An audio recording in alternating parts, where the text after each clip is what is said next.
It's rather concerning that we're not seeing more people come out with a more robust defense of Salman Rushdie. Back in 1989, when the fatwa was first issued against him by the Iranian Ayatollah for writing a novel, good grief, called The Satanic Verses, you had authors taken to the streets protesting. They did public readings of the novel to say to this leading Islamic scholar, you can't tell us what we can and can't write. Get out of here. And yet now there's much more of a muted response, it seems, when somebody appears to have attempted to execute the fatwa. Salman Rushdie attacked on stage, stabbed multiple times. He was in hospital, and they say he's maimed. He's going to face long-term injuries to some organs, to his eye. It is not a good situation for him. He's been permanently disabled by this attack. And of course, we have seen various statements, but one statement we've also seen has been from the Iranian government. Their foreign ministry basically saying, well, he had it coming, and they're not too troubled by this attack, saying that it's Rushdie's fault for insulting 1.5 billion Muslims, and saying that he is the original problem, and they also won't tolerate anyone blaming Iran for it.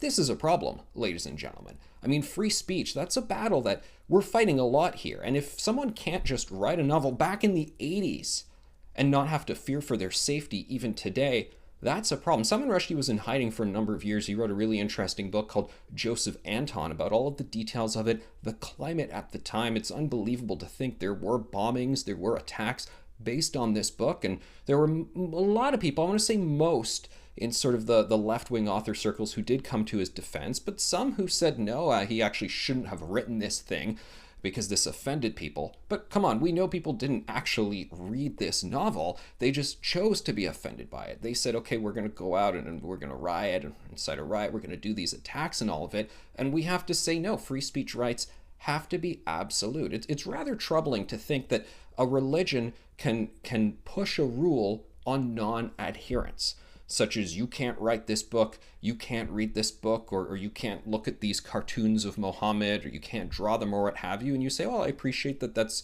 your rule and so on, but I didn't sign up for that religion, so I'm not following those rules. And one of the challenges is that the barometer of offense has gotten so low. Just writing this seemingly innocuous novel, a lot of people have commented that it's really not particularly inflammatory. Some people find it a bit of a snooze.